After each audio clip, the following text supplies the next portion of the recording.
Welcome back to Living with FASD podcast, Candid Conversations with Patti Kasper. I am your host, bringing you both professional and living experience with fetal alcohol spectrum disorders.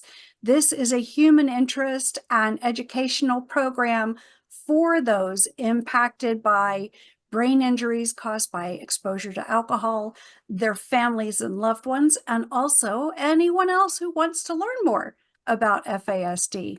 This week is so very special for three reasons.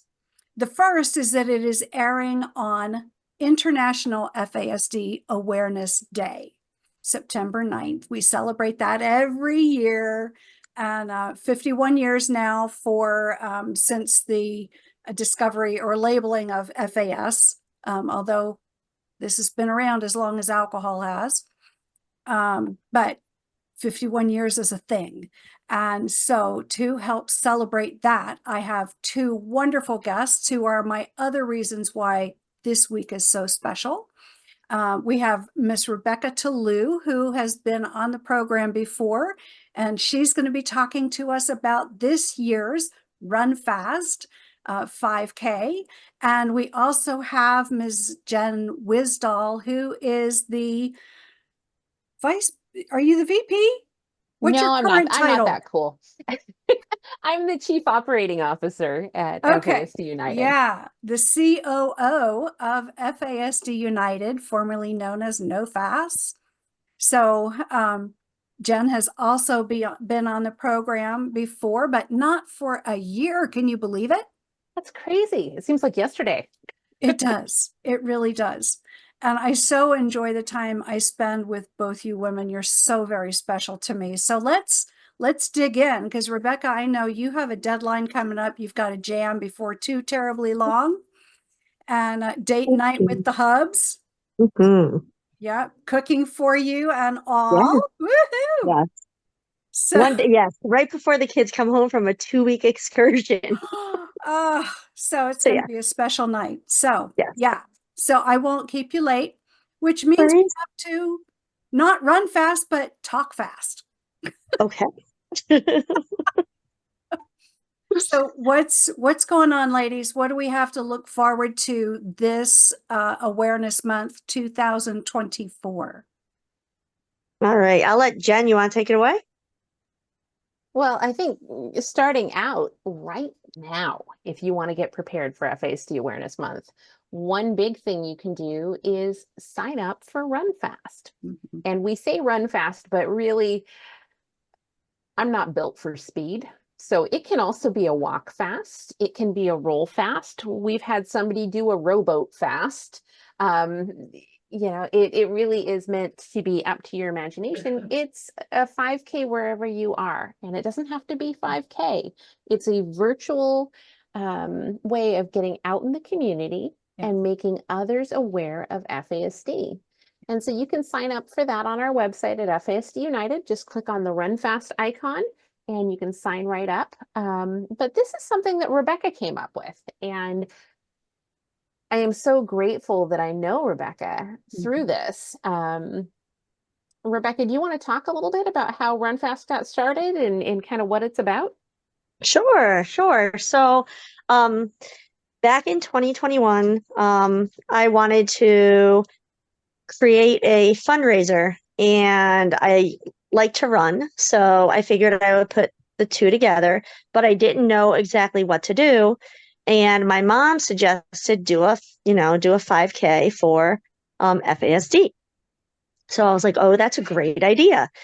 And in 2021, it was still the newness of virtual races was still there. And those came about, I think, from COVID. They really took off. So 2021, you still had virtual races. So my husband coined the term Run Fast. And with FASD United's amazing help and Jenn Wisdahl, we Run Fast took off, literally. So in 2021 was its first year, and Run Fast is the name, but like Jen said, you can do it however you want, and you don't have to do a 5K. It's a way of bringing community together to talk about FASD and to learn all about, FASD and what's going on in the communities with it. So, and I think your slogan is run, walk, or roll. yeah, informally. Yes. Yeah. A 5K your way. Yeah. So it's the third year and it's a week long. This year, it's September 6th through the 16th.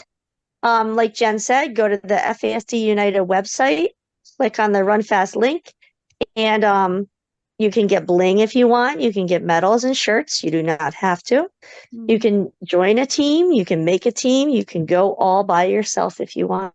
Yeah. It is totally up to you. And it's just to bring awareness. And it's an amazing event. And it's US and Canada wide. So get out there and sign up.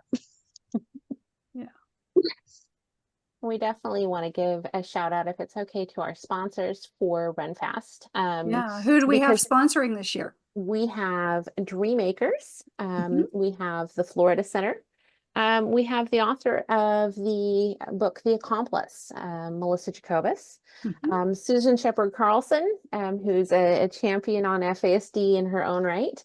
The Papillon Center, Facets, and University California San Diego Center for Better Beginnings. Nice. Yeah, so it's a great group. We've got a couple different in-person runs that you can join if you're in Rochester, New York, Voorheesville, New York, or Minneapolis. There's runs you can do there. And this year we added something too, where if you would like to, because it is a fundraiser, but it's not just a fundraiser for FASD United. It's a fundraiser for other local FASD organizations that have signed up to raise funds through it too. We're really trying to make this more broad because we want everybody to benefit from it. Yeah. And that was really, we call Rebecca Coach because she is our coach. That was Rebecca's vision, was that everybody benefited and that it brought community together. And that's really the spirit of inclusivity that we're trying to have with this. So really encourage you to sign up. It's exciting, it's fun, and it sparks those conversations along the way as you're out with your Run Fast t-shirt on. What is FASD? What is Run Fast? Well, let me tell you. Let's talk about this. Right? Yeah, so, absolutely. Lots of fun. And then, going into FASD Awareness Month, we have a ton of resources available on our website specifically for FASD Awareness Month. Which is FASDunited.org. Correct. Right? Yeah. Correct. The team's put together some really amazing state proclamations, if you don't already have one in your state, for FASD Awareness Month. Copies of press releases that you could put out on FASD Awareness Month, social media slides that you could put out on FASD Awareness Month, reading material, you name it. There's just a whole bunch of stuff there that you can use to help you celebrate and spread awareness. And it's all free. And if there's something there, or if there's not something there that you think we need to add, we'll be forming a committee early next year to allow the community to weigh in on what we offer for that and give their opinions on how we can make that better. So I'm excited about that. And then September's a really busy month. We have Impact Week coming up in Washington, D.C. That is the 16th through the 18th. So it's not quite a week, but we call it Impact Week anyway, because some of us are recovering from travel. But it's going right from the run to Washington, D.C. Exactly. Maybe we can run there. I don't know if anybody wants to take up that challenge, but that's a lot more than a 5K, at least for me. That's probably 4,000 miles. Yeah, I think it's a bit far for me to do. Like I said, I'm not built for speed, but at any rate, we start. You can do it, Jen, if you leave last year. You're not wrong. That was Absolutely. good. Leave now. You might get there by September 25. Yeah, I might. Or I might get lost along the way. I'm a little directionally deficient. So Me too. even a GPS doesn't help me. No. I'd end up Are somewhere you west of telling me you're one Albuquerque. of those people that could get lost outside, getting out of a paper sack? I get lost on my way home from work, and I work from home. Okay. So directionally deficient is my, yeah, that is my challenge. You and me both. It's okay. That We can really, unite team front on that. that's such a gift, isn't it, to be able to laugh at ourselves? Yes. I agree. Yeah, I agree. Well, I'd rather laugh at myself and enjoy the things that I'm not good at instead of wallow in them. And that's Yeah. something I learned from my kids, right? You know, that's a lesson that I've learned from people with FASD, is to be able to find the joy you can in the things that you aren't good at, and then really focus on the things that you're really great at. Yeah. And put the focus there instead. Yeah. And yeah, so I can laugh at my Yeah. lostness. So what do you have planned for Impact Week? It is going to be busy. So we start out Monday morning, and Impact Week is free. We recognize that getting to DC alone is a barrier for a lot of people. So unlike a lot of conferences, this is free for people to attend. And you can sign up and register on our website at fasdunited.org. And we start Monday off with a symposium. And a symposium, for those of you that don't know what it is, it's not a lecture or a workshop. This is a gathering of minds to create something. Okay. It's the in-between there. And so back in 2009, there was a publication of a call to action on FASD. And it's been kind of looked at over the years, and there was a technical expert panel that the federal government put together to kind of put some updates through on that. But it was published and people looked at it, but there's been no follow-up on it. Mm-hmm. And so that's what we're going to do this year. We're going to start looking at the recommendations from the call to action report, and we're going to use the wisdom in the room, the researchers, the people from the agencies, the adults with FASD, the parents' caregivers, the social workers, the doctors, the people we have in the room. We're going to use the wisdom in the room to look at the recommendations that are made, and we're going to look at 3 of them this year. There's a total of 10 recommendations, and look at where we are. And now, okay, what next? What needs to happen next? And then we're going to publish a white paper on that, naming everybody in the room as a co-author, so that we have something to give out to the agencies, to the federal government, to state governments, to other organizations on, hey, here's some things that we need to be looking at next. And so then next year we'll tackle 3 more. Next year we'll tackle 3 more. And then we'll start the whole process over again. Yeah. So this is a continuous process of looking at where we are. Yeah. Where do we need to go? What have we done? What's next? So let me ask you this. Travel to DC is a barrier. For some, it's a fiscal barrier. For others like me, as long as my mother is alive, I can't go anywhere. Is there a way for some of us to join in virtually? Or as an alternative, would there be a way if other people who wanted to lend their voice could get the questions in advance and provide you their feedback? We're going to be working on that because we recognize that is a barrier, right? And not Because I everybody want to can participate. make it there. Right? It's exciting. And we are working on making roles available and space available for those that might not be able to make it into the room, right? And because this will be a continuous process, also, we hope that will open it up to more people, because it's not just a one and done. It's not just we're doing it and you miss it. We want everybody to have a seat at the table, right? That's our theme for the year, as it were.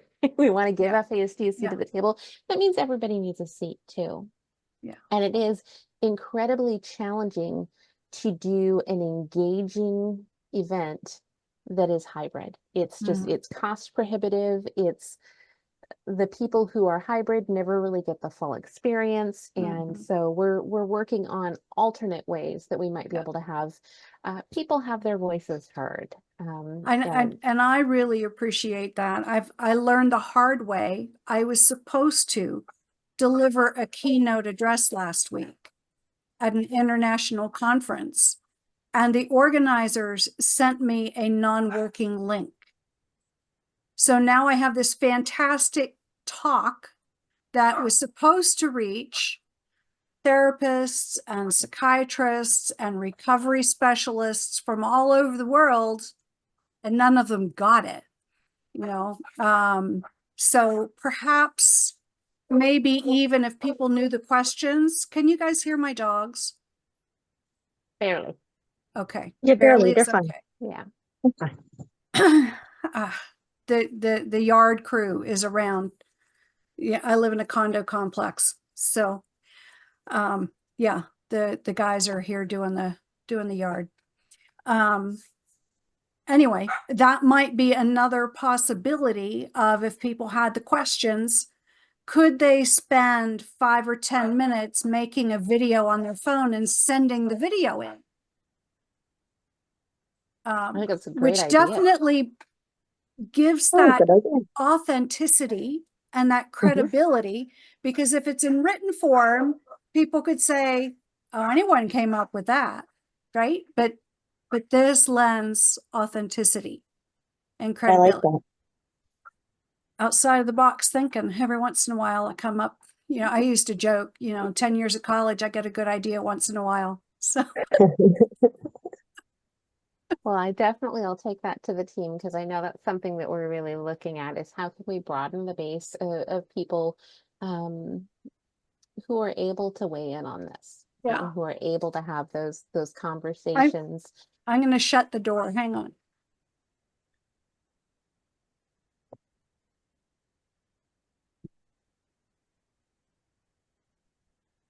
So Rebecca, I think I'm finally this year going to try and actually run FASD. Oh my goodness. That's amazing. I've walked it every other year, but I think I might try to. And when I say run, I mean slowly jog and probably hyperventilate. Well, that's where I am right now too. So last year was the first year I ran it. And then this year I'm slowly, I'll be right with you. Don't worry. Well, you had a foot injury though, didn't you? Who, me? Yeah, didn't you have some kind of surgery or something going on with your foot? I had a cyst removed on my foot. But I'm one of those people that I would have that surgery so many times over and over. There was no pain involved. It was sore and it was itchy. And now it's fine. And I run and it's sore occasionally, but it's fine. Yeah, I'm good. Right. Summer's hard. Summer's I'm lazy. So I'm trying. Well, oh, I'm so happy.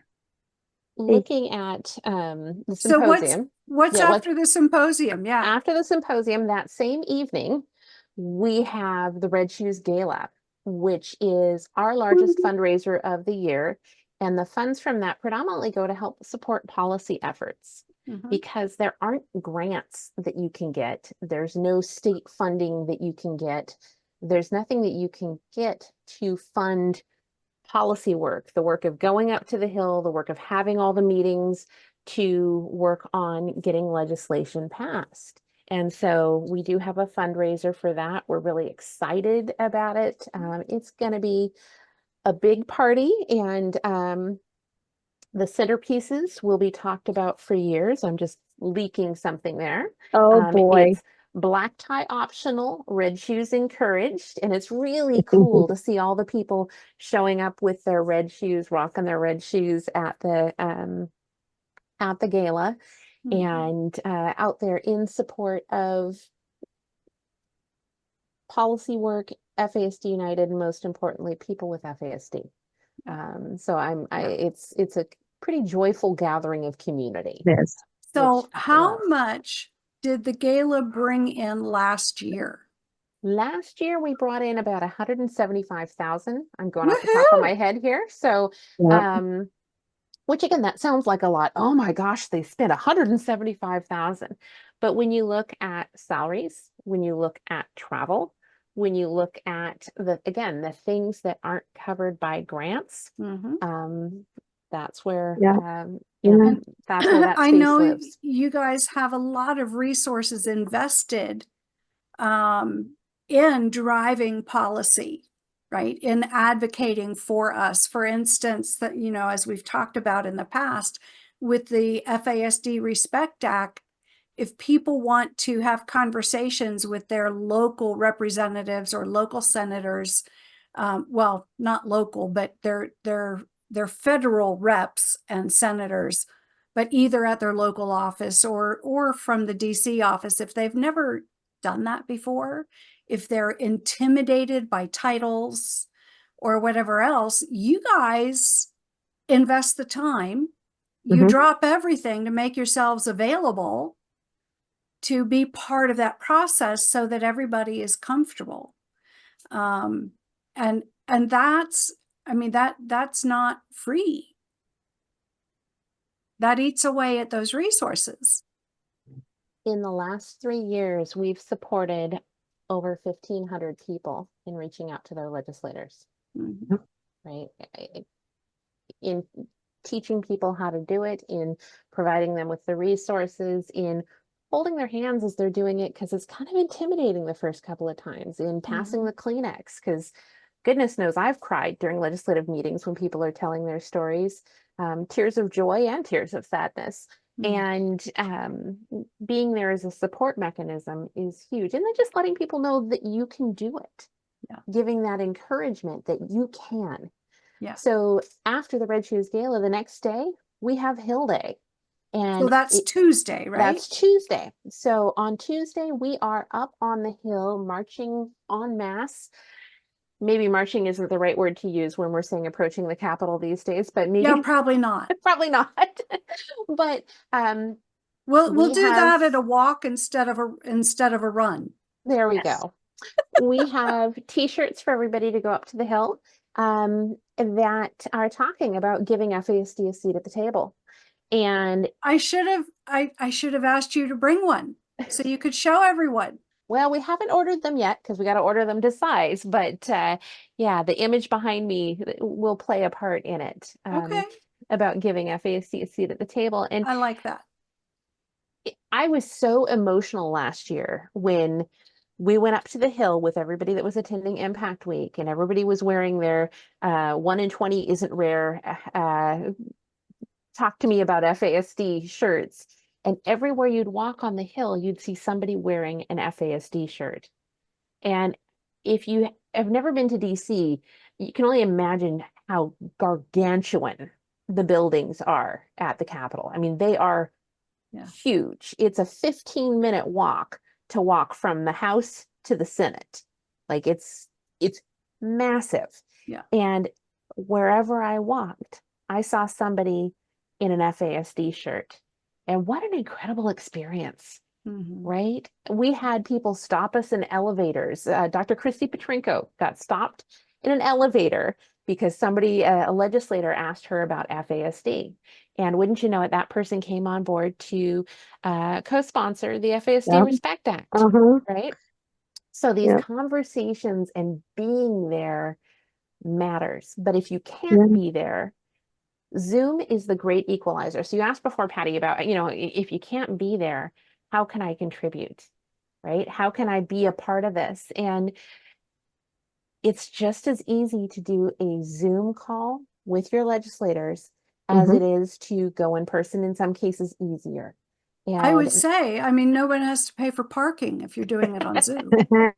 Exactly. You don't have to run by the Senate gift shop and, you know, pick up some trinkets for people back home. And of course you didn't you but then you'll miss out on meeting Bernie Sanders in the lunch line, correct?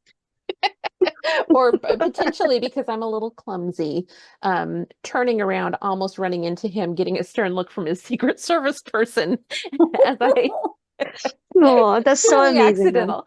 But yeah, it's incredible to be there and see these people that you just see on TV, and then Mhm. have the opportunity to even talk to some of them and talk to them about FASD. And the fact that some of them are like, oh yeah, we've met with you before, we remember this. Mm. Um, is even cooler, I think. Yeah. So that evening, we just added something that I'm super excited about. There are two gentlemen, Dan and Samuel Habib. Dan is a Emmy award-winning filmmaker who works in the space of disability, and his son Samuel, they made a film about Samuel being an adult with disability and what his life looks like, and um, kind of his rights as an adult with disability. And along the way, he met with with Andrew No Limits Peterson, Oh, wow. to talk about Andrew's experience. And Okay, so the audience may be with me and not recognizing that name. so that's okay. Andrew is a very accomplished marathon runner. Okay. He's done the Boston Marathon. He's a gentleman with FASD. He is a running coach, motivational speaker, neat guy. And he is part of this film. So this is a major feature-length film on disability, featuring a person with FASD, Nice. by an Emmy award-winning producer. And we are going to be showing a screening of that with commentary from the filmmakers at Impact Week. And because the film is so inclusive and disability focused, it will be made available online with captioning, with audio description, with all of the above. And so people will be able to sign up with a Zoom link to watch that in real time with the folks at Impact Week. So there's a way that people at home can also participate. So I heard you loud and clear last year, Patti. We are working on making this be inclusive from home too. Yeah. Yeah. That is awesome. Maybe that's why Andrew has been so quiet lately, and his dad too. I haven't seen them on the social media circuit in a while, so. So I would love when you do have that link, I would love to put it up for those that follow the podcast. We will to be make able sure to that's check it out. available. Yeah, it's Awesome. so excited that we're able to do that. And again, this is something that we're not charging admission for. We're not like, this is sharing. This is Mhm. building community. This is being together, Mhm. right? And did So- you find a theater donating their space for this? No, but we are using the ballroom that we're using for the conference, for Impact Week. Yeah. We're going to use that space to do it in. Yeah. And Awesome. because some of it's virtual, some of it's, it's all set up to do that. So Okay. we're going to have, see if we can get some popcorn or some pizza, and everybody can come down to the hotel in their jammies and have a movie night together. I love that idea. I don't know how many people will actually want to come in their jammies, but I love it. regardless. So exciting. Maybe we can do red shoes again. At any Red rate, shoes and jammies. It's shaping up to be a really great night. So the next day, because there's more, So now we're on Wednesday? now we're on Wednesday the 18th. Wednesday. One of the big projects that we're working on is in coordination with Uniformed Services University Center for Health Sciences Research. That is a mouthful. Now I got to breathe. They are connected to the Department of Defense. Okay. And what they are doing is building clinical guidelines for FASD in the military health system.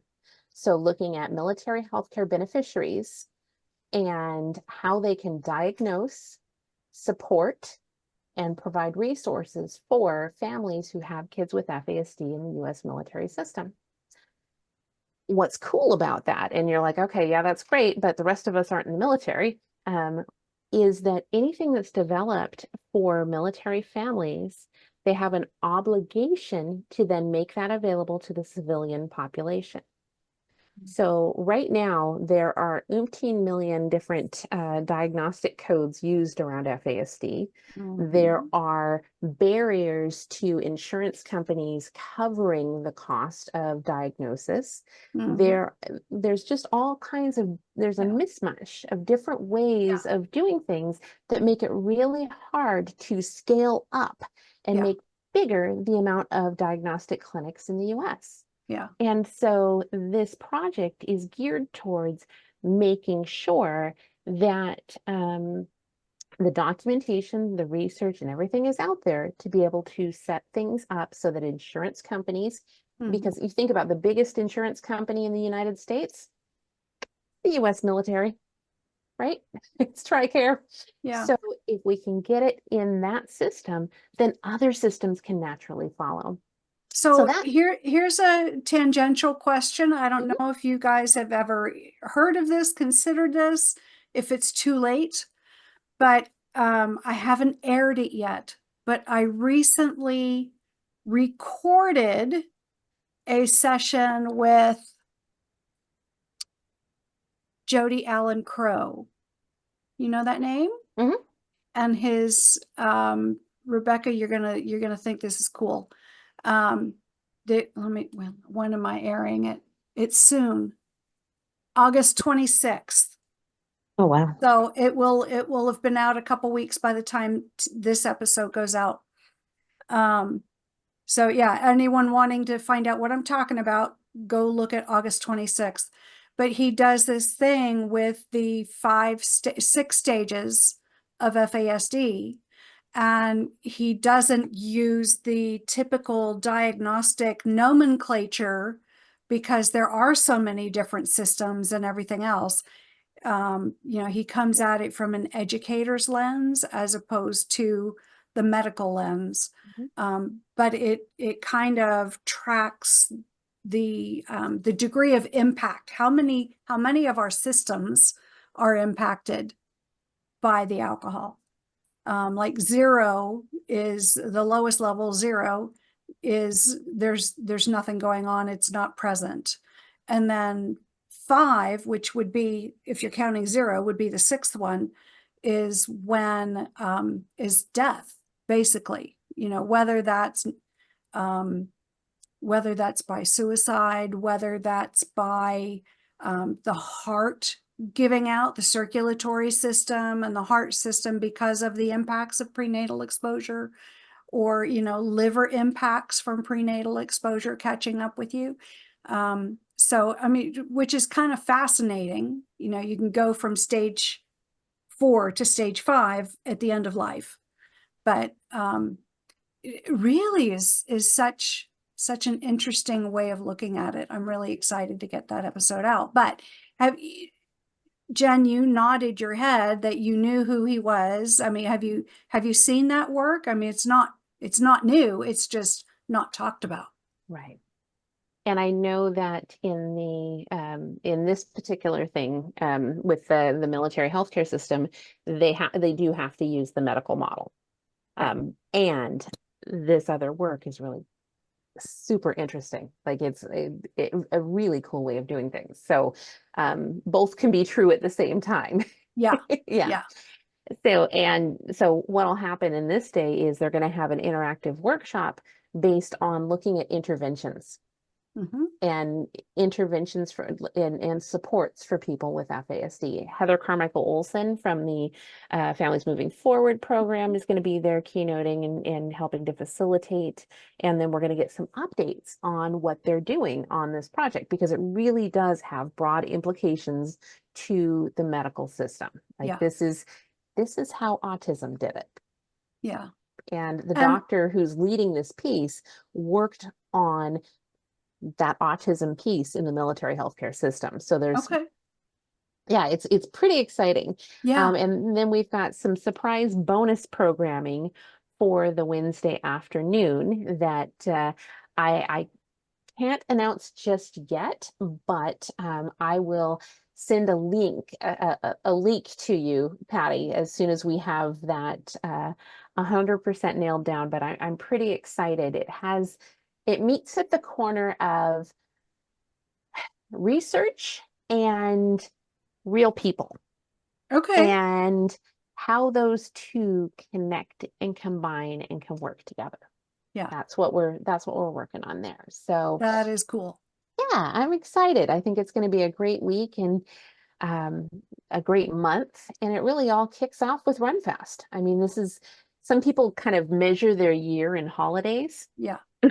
I start my FASD Awareness Month season by doing my Run Fast registration and Mhm. getting started on Run Fast. And I'm really I have such a heart of gratitude towards Rebecca for Mm, coming up thank with you. this brilliant idea Yeah. of getting people together and getting people connecting and moving out in the community around FASD. But Jen, Thank you. it's Rebecca's connection with you and the organization that makes it accessible to the rest of us, Oh yeah. right? Yep. Otherwise, Could it not be would done just without be him. this event that happens in Vahoursville every year That's and right. nowhere That's right. else. So, Exactly. Yep. Well, I think if Yep. anybody could take it worldwide, it would be Rebecca. I Oh, well, have thank you. the utmost faith in Rebecca and her ability to move mountains. And I My feel stalking ability, yes. I feel very grateful that I get to be a part of it and that the Oh, organization that I work with gets to be a part of it. yeah, thank you. yeah. And it I'm lucky is, to have FASD United and Jen and everybody there. So yeah. And it's almost time for your date, Rebecca. I know I'm probably gonna click off, but I mean, you guys can still. Enjoy your dinner. What are you I having? will. Jen and Patty, it was great to see you guys. Jen, I'll see you in September. Yeah. So Okay. excited. All right. And I will be with you guys in spirit. Yes. All right. So I'm glad I remembered before we disconnected. What's going on with the Respect Act? So the Respect Act, with the work of literally thousands of people around the country, was added into a larger, what we call a vehicle bill, called the Support Reauthorization Act. And for the first time in over 20 years, FASD legislation was included in a bill that passed the Senate Health, Education, Labor, and Pensions Committee, and is waiting to go to the Senate floor as part of the Support Reauthorization Act. So the scuttlebutt is on the Hill is that this bill will likely be brought to the Senate floor and worked through in what they call the lame duck session. And if you're picturing a duck walking around uncomfortably, do not please. What that refers to is the session after an election, before the new transition. people are before the transition and Yeah. the new people are put in to place. And so what we're hearing is it's likely going to move at that point, and there is a very, very good chance that it will pass. Okay. So what about the House? So in the House side, the Support Reauthorization Act has already passed the House side.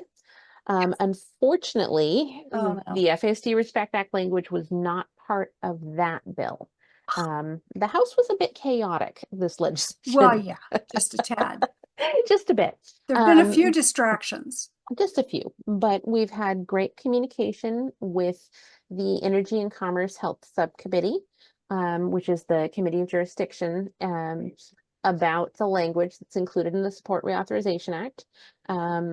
And we're hopeful that because what happens is if you have a bill that passes in the House and it doesn't have something in it, and you have a bill that passes in the Senate and it has something in it, when the two bills meet after they've passed both chambers, reconciliation. They call it they go to conference, and in conference they reconcile the two bills. And as long as somebody on this side doesn't say, oh, no, you can't do that, Okay. then it can go through and it goes to the president's desk to get signed into law. So that old Schoolhouse Rock cartoon that you used to see, I love that. I love it. And it is a very simplified way of showing a very complicated, Yeah. long, drawn out process. So this is why having people come to the Hill in September Mhm. and all the outreach we do for the FASD Respect Act prior to the election and even after the election through the end of the year is going to be so mission critical. Yeah. Because if we don't pass it this year, if it doesn't pass by the time the House and Senate in session, we have to start all over again. Yeah. And I don't know about you, but for me, it's time. Let's It just is. get this passed, because the is. Respect Act is baseline legislation that everything else sits on top of. Mhm. And it provides funding to go to the states to begin looking at how they can integrate FASD into their systems of care. Yeah. It reauthorizes the existing federal programs on FASD. It refires up the FASD Center for Excellence Mhm. nationally. How many centers were there? There was one. There's Oh. only one. Yep, it was a Center for Excellence. So it fires it back up. But that Center for Excellence supplied technical assistance to all of the state FASD programs. Okay. It helped support them. So, Yeah, I was imagining like a regional facility. Yeah, no. Yeah. Okay. Okay. What it does is it provides the research, technical assistance, and support so that the states aren't all flopping around doing their own thing, figuring it Gotcha. out on their own. It's providing a centralized hub for information and best practices, technical Okay. assistance, things like that. Yeah. And so would there be ongoing dialogue back and forth between the Center of Excellence and the insurance industries that, of course, prioritize acute conditions as opposed to chronic? I think that it really depends on the Center for Excellence. So FASD United doesn't get to say, okay, if this bill passes, here's who's going to be the Center for Excellence and here's what they're going to do. Yeah. Oh, that it were that way, because I have ideas. But what happens is the Department of Health and Human Services Mhm. decides what agency they want to house it under. And then that agency will decide where they're going to house the Center for Excellence, how it's going to be done, who's going to do it, what their focus is going to be. And that's why, again, all of this outreach to your legislators is so necessary, because we need our legislators to know about FASD so that they can tell the agencies, hey, this piece is important, right? And then the agencies can operate off of that when they're building up the Center for Excellence, because we don't want, anything that we've fought for as a community, the hard-earned funding that we've fought for as a community, we want to make sure that's going in a way that actually moves the community forward, Right. and really does something for the community. And so I imagine that it's pretty darn important then to vet the knowledge base of whoever heads that up. Again, that's something that the Department of Health and Human Services would do, right? That's not something that any of us have a say in, Right. but But where we we could, do have a but we say, can schmooze. what we can do is we can be speaking to our legislators and letting them know what our priorities are as a community, what needs to happen. And that needs to be universal screening, right? We need everybody to be screened for alcohol use. Yeah. All the time, right? Yeah. We need access to diagnosis early intervention. We need support, we need recognition, and we need services and support across the lifespan. Yeah. Small order. Swing for the fences. You don't ask, you don't get. Right? So yeah, exactly. Well, even the Bible says that, right? You have not because you didn't ask. So we have to keep the faith. Yep. With enough persistence and you know, eventually we'll get the needle there. Absolutely. get And it there. if you're interested in doing that kind of outreach, it seems a lot scarier than it actually is. Yeah. We provide templates for you to email your legislators to get a meeting with them. Yeah. Or if you don't know how to do that or you feel stuck doing that, Chris Melfi in our office, He's happy- delightful. He is delightful and he's happy to do that for you. Yeah. And then either Chris or myself or Susan Shepard Carlson will sit in on the meetings with you. If you want to have a practice meeting in advance to talk through your points, awesome. We can do that too. Yeah. We've got all kinds of materials available to leave behind materials and information sheets. And, Yeah. you know, when it comes time to them asking hard questions about the bill, we're there to answer those questions so you don't have to. Yeah. You're there to tell your story and talk about what's important to you. I'll And have to find out if, because you know, my district was Kevin McCarthy's district, and of course he's gone. So I'll have to find out when David Valadeo is going to be showing up in Washington, and hopefully it's not too late, and I can give him a copy of my book. It's a little light reading for the airplane. Absolutely. And it's just those little touches, right? That Yeah. we're here. I feel like, you know, Horton here's a who, there's the who's down in Whoville. It's funny you said that, because when I was teasing Rebecca about Vahorsville, I was thinking Whoville in my mind, and I almost didn't say the name of her town right. And but that's where we are. Like, Yeah. if we raise our voices collectively, Yeah. and in concert, we will be heard, and we will give FASD a seat at the table. Yeah.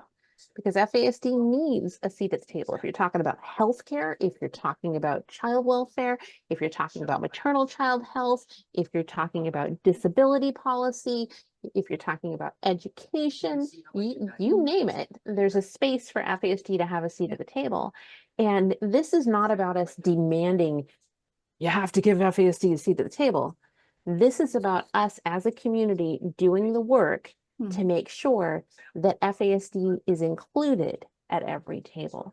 We're volunteering for state advocacy committees. We're reaching out to our legislators. We're reaching out to our local lawmakers. We're reaching out to our local departments of health. Hey, you know about this? Are you doing anything for FASD Awareness Month? Hey, here's some resources from FASD United to get you started. Or, you know, from any of the other organizations, because there's a lot of great organizations working in the FASD space around the country, not just FASD United. And as we're working together, we can give FASD that seat at the table so that people with FASD are heard, understood, respected, cared for, and given the supports that they have a right to. Yeah. Soapbox moment, sorry. That's what I had you on for, because I know you've got that spiel, you've got it down pat, and I would be tripping over my tongue. Well, it's something that I feel very passionately about. Yeah. And unlike directions, it's something that I can think about easily. If you ask me to find out where I'm going on the hill, I might have some problems. But talking to somebody on the hill, good.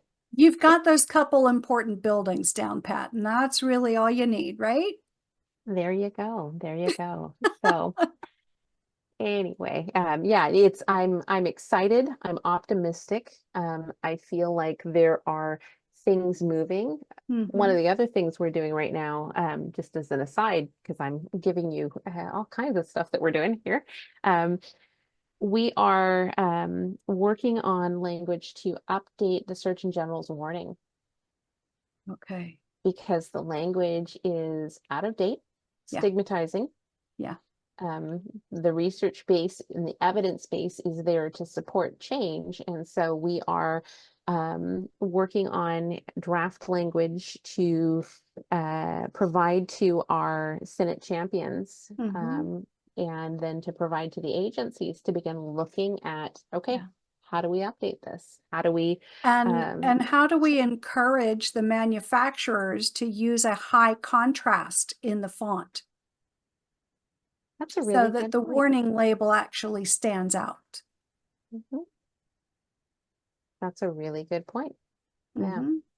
And maybe a smidge larger. Both of those go into the readability. Yeah. Yeah. That's it is kind of small on the, yeah. Purposely so. Yeah.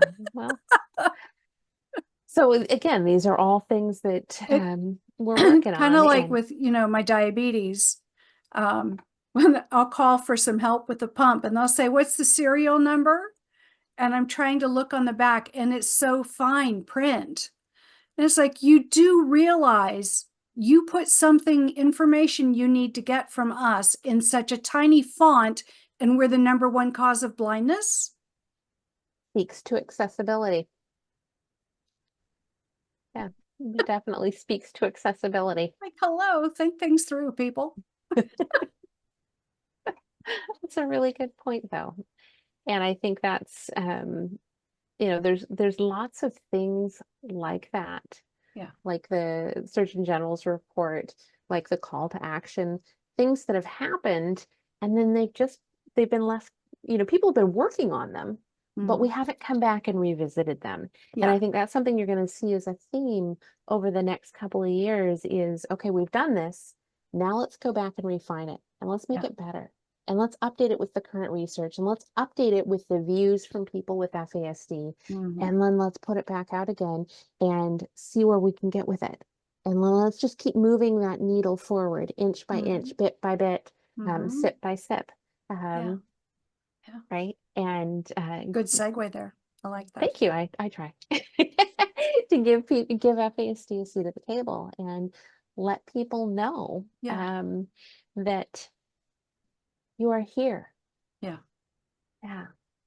Yeah. And I think, one message I would love to see as part of that wording, who knows it would ever get there, but if you're going to drink, you need to contracept. Period. Full stop. Men and women both. And universal screening. We need to be having these that's conversations at where the we doctor's get office. that's where we get to prevention. If you're going to drink, you need to have contraceptive of one sort or another. Yeah. And I think too, the more people with FASD are visible and active and supported in our communities, the more, because I don't think any person goes into this saying, oh yeah, I want to, we know they don't go into it wanting to harm their babies, Oh, right? absolutely No, not. absolutely not. And so in so many cases, it's just a lack of awareness. And this is where universal screening and having people with FASD visible, active, vibrant, successful, and supported in our communities plays such a huge role in that. And I think it's been kind of an understated role so far, right? Because we've wanted to focus on don't drink while you're pregnant. Don't, that kind of messaging, because that's the easy part, right? To say that, but to truly have full support for alcohol-free pregnancies, we have to do the part that brings people with FASD into our communities, highlighted and supported in a positive way. Yeah. And I think that's the path forward, quite frankly. Yeah. Yeah, because the don't has not worked. Well, that's sales 101, right? Yeah. It's negative messages don't sell. Yeah. People want to be part of something positive. Yeah. And so and that's one of the things that I try and highlight, both in the book and in the podcast. There are challenges. There's no denying that, but there's so many strengths. And truly it's about neurodiversity, not neurodivergence. Yep. Quit comparing us to normal. Everybody is unique. Everybody is different. Everybody has quirks. Myself included. Yeah. We just need to support one another, toward the same goal. So, Well, this is a new thing that I'm asking, and I know we're probably very close to time, if not over, but I'm asking that as we're in conversations with other people mhm, and we hear them say or tell somebody, oh, they're on the spectrum, mhm, I want us to stop and ask, which one? Yeah. The fetal alcohol spectrum or the autism spectrum? Yeah. Not in a judging way, not in an angry way, but Yeah. just in a very curious, matter-of-fact way. Oh, Oh, which which one? spectrum? Which one? Yeah, You I know, love it. FASD is more common, but both are neurodiversity, neurodiversities, and they both exist together. So, which one? Yeah. I'm confused. I'd love to know. Yeah. Yeah. That's a good conversation starter right there.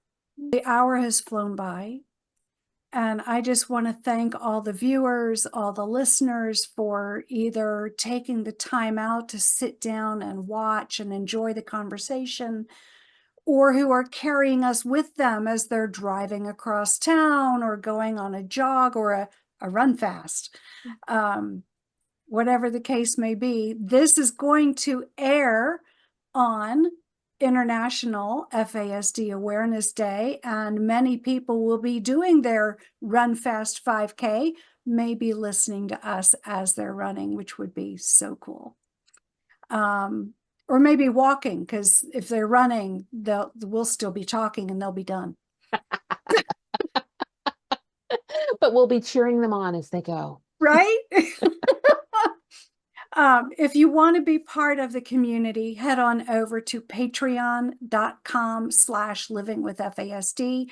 Just like the podcast, the community there is at no cost.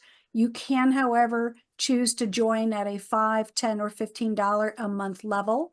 Even that highest level is still less than you would spend on one cup of coffee a week at Starbucks or some similar place. So not anything that's going to hurt your budget, but definitely something that will help mine as I pay for programming to bring you this content every week. Also, because this is airing in September, there are 3 weeks left for voting. Voting closes on October 1st. If you like this show and the information that I bring you week after week, then please go to womeninpodcasting.net/category/society. And there are 18 podcasts in that category of podcasts. It's the society and culture. There were many that I could have put this show into, but I chose that one because ultimately our aim is to move the needle in our society, in our culture, away from alcohol, and by raising awareness of all the damage that it can do, all the potential that has been robbed from us collectively. So again, women in podcasting/category/society/ and then scroll down until you see Living with FASD. It's down toward the bottom, I think, because I was one of the first to join. They're not in alphabetical order. I think they were just in the order of signups. But click on Living with FASD, and then once that pops up, then scroll down, there'll be a Vote Now button. So I appreciate your vote, because every vote raises visibility, just like FASD. The more we're talking about it, the more we're advocating, the more visibility we get, the more understanding we get, the lower the stigma goes. And so the more visibility this podcast has, then the more people who will be learning about fetal alcohol spectrum disorders, where we are now, where we want to go. Jenn, thank you for everything that you and the others at FASD United are doing to move that needle as well, and to steer this ship toward, having a national inclusivity of, and a uniform, coast to coast uniform idea of, yeah, technically it's a disability. Really though, we all have strengths, and you guys are so fantastic at highlighting that as well. So again, thank you everyone for your time this week. Please remember to like, share, leave comments. All those things drive up the visibility of the podcast, changes the algorithms. So I'm very appreciative. Thank you so much for your time. We'll see you next Monday. Have a great week. Thanks, And Patti. go sign up for Run FASD Yes, and call your legislatures and that do all too. those things. Visit FASDunited.org and they will walk you through how to participate with your federal rep or senators. Absolutely. So, all right, Jen, thank you. Thank you, Patti. Let's not wait another year before you agree. come back again. Yes. Maybe we can come back. Maybe you can schedule a time for a month from now and tell us how that bonus session went. I think that's a great plan. All right, then I'll see you in a few weeks. All right. Thanks, Patti. All right, everybody. Bye for now. See Bye you now. next Monday.